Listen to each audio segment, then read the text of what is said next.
Shoo-wee! Just took the gloves off. Beautiful batch of bake apples here. Just glued up. I believe the solar eclipse is happening right now. Let's go check it out.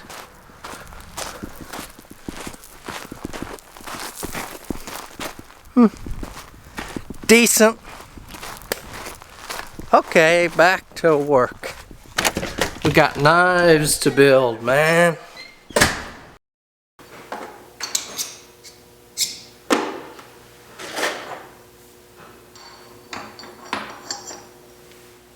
Lots of projects on the go here.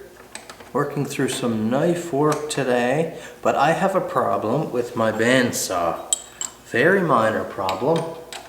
Sort of my fault. There's a component in my bandsaw that is broken. And before I use it to rip down some apple wood here, I've got to make a component. Let's have a look. This is the King Industrial, the 17-inch wood and metal bandsaw. It's variable speed drive, but there is 2 different gears on it that you change with belts, so a couple different pulley setups. The issue is on the table here. So our insert here is broken, as you can see. This is like a really hard polymer. Sits down in here and shattered it. Well, I don't remember what I was cutting, but I broke it. I re-glued it and was using it for a while, but I need to make a heavier duty replacement. So I have some 3/16 steel here, some mild steel. It's a little bit thick. I cut it out, ground it to fit, but we need to thin it out a little bit, just a little bit. And to do the work here, I'm going to use this is my King Industrial, also King Industrial. This is the KC20 variable speed mill. This is one size up from their smallest mill, and it is an awesome little machine. A funny thing, when you're used to doing things a certain way without all the proper tooling, when you get the proper tooling, it takes a while, and in my case even years, before you realize what tools you have. So when you come up against an obstacle and you have to make something or design something or manufacture something, the first thought that came into my mind to cut this little slot was to run it through the bandsaw, cut a couple passes and kind of, cross cut so I could hog it out, and then run a file down through here and clean it up. Because that's always how I would have done it. Not thinking I could have nicely clamped this in, ran a 1/8 inch end mill right down through and just cut a perfect slot. A few extra minutes set up, but saved all the file work, the hand work. But it takes a while for your brain to adjust. I guess that's like, I've heard certain speakers talk about the poverty mindset. Even years after people come out of poverty and that struggle and used to no resources, they spend their lives still fighting the same battles, still pinching every dollar to a fault, hurting themselves sometimes because they're so afraid. Because those certain habits and things have been ingrained, just like my way of cutting that notch would be to hack it out with a bandsaw and hand file it in. Costing me extra time, money, strain on my hands, when I could have just ran it through this beautiful machine here. Couple of parallels, we'll sit that in, and then we're going to use a face mill here to just trim this off. And how I thought about and realized I was going about this the wrong way is I actually tried to thin this out on my belt grinder. I was going to take a face of, a few thou off there, maybe a 32nd, it's probably close to a 32nd, and when I touched the belt grinder, that whole face contact launched the piece of steel and it went out the vent shaft, and I had to shut down the machine and fish it out. And I said, what am I doing? I can just mill the face off of this thing.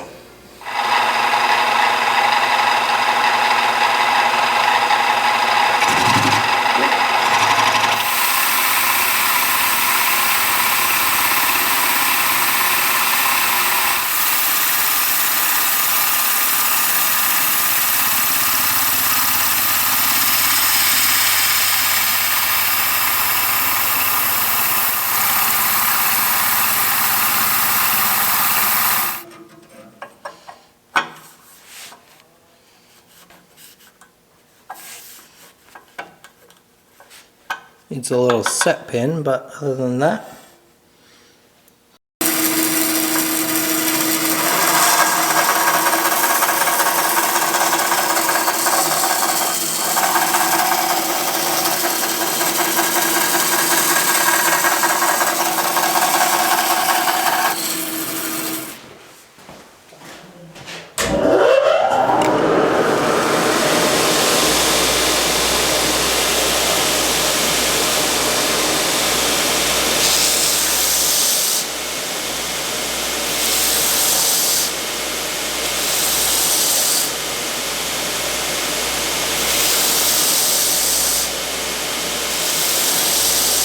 Now what we have right here, guys, is a set sent in by a client. I don't even see a name. I don't think they're expensive knife. I think there's just a little cheap, I'm really not sure. Little cheap knife, maybe something you would pick up at Walmart or something. But these knives apparently have a lot of sentimental value. It's been with this couple for a long time, and they've been through the dishwasher a few times. The handles are deteriorated. This one's gone and came off. So we need to build a couple of new handles, tune them up, sharpen them, put them back into motion for this client so they can become those heirloom pieces. And I think this is just a reminder that for something to be an heirloom piece, doesn't have to be the highest end super steels. There doesn't have to be some Japanese beauty that costs $1,200. The value, it's hard to question value. Like with my own products, whether or not a $300 or $400 knife is worth it to someone is very specific to that person. When it comes to these knives, even though these aren't expensive knives, the value is there. Not in monetary value. There are lots of ways to measure value, of course. The monetary value is not there. In terms of pieces of steel, as far as knives go, these are lower on the chain, but the value is in what these knives have seen and been through with this couple. And that's why they're worth this work we're putting in.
we're starting out with a Sharpening Kuramaku series. This is a blue-black.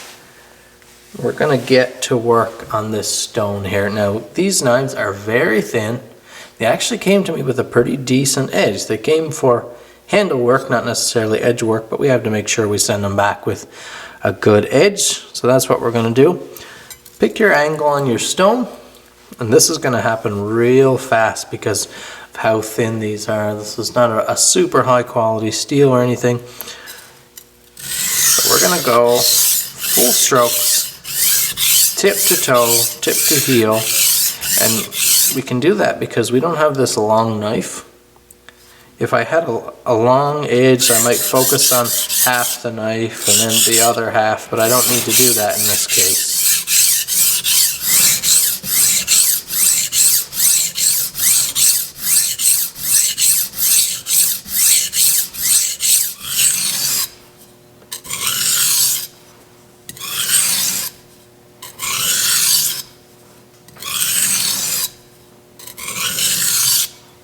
So now I've accomplished that.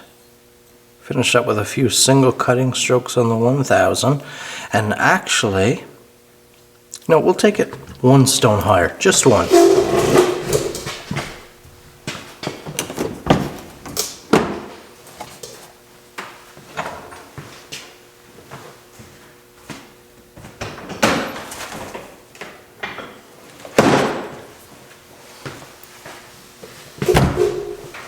Let's finish up on the Nanawa Aotoshi 2000 grit, because I don't want this stone. This is a softer steel, it's not a high grade steel, so we don't want a real fine finish.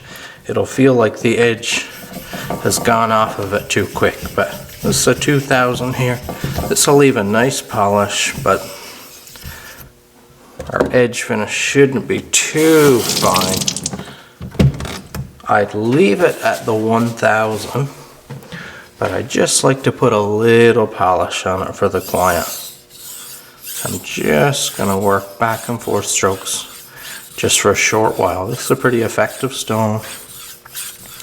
We'll remove the scratches from the 1000, just blend them together, blend them out a little bit, and we should have a burr that's almost undetectable at this point anyways, but got a beautiful glimmering edge there now already. A little bit of work on this side.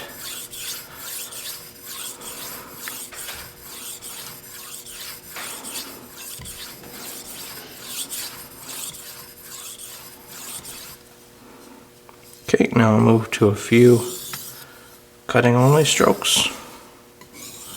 And there it is, that full-size chef's knife. You remember, was it this one or the small one that came in without a handle?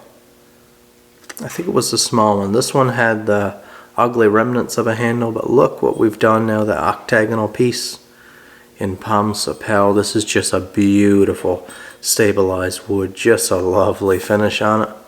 Cleaned up and polished the blades, that's why you're seeing that nice glimmer. Polished edges, we'll do an edge check in just a moment. But beautiful, really happy with this. And then to match, we have that smaller knife, then that beautiful figuring in the wood. Isn't that just nice? We have that brass slip pin through there. Just a beautiful finished wood. Hopefully they don't go back through the dishwasher, but really pleased with how these came up. Let's do an edge check.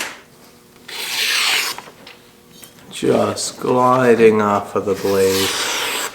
That is a beautiful thing. Thanks so much for watching. Hit that like button, subscribe to my channel if it's your first time here. Check out my website, KyleKnowsworthy.com, to shop for my own custom knives. Email is down below. You can email me to get work like this done or discuss custom builds. I'd love to chat about it. Thanks for watching. We'll see you in the next video.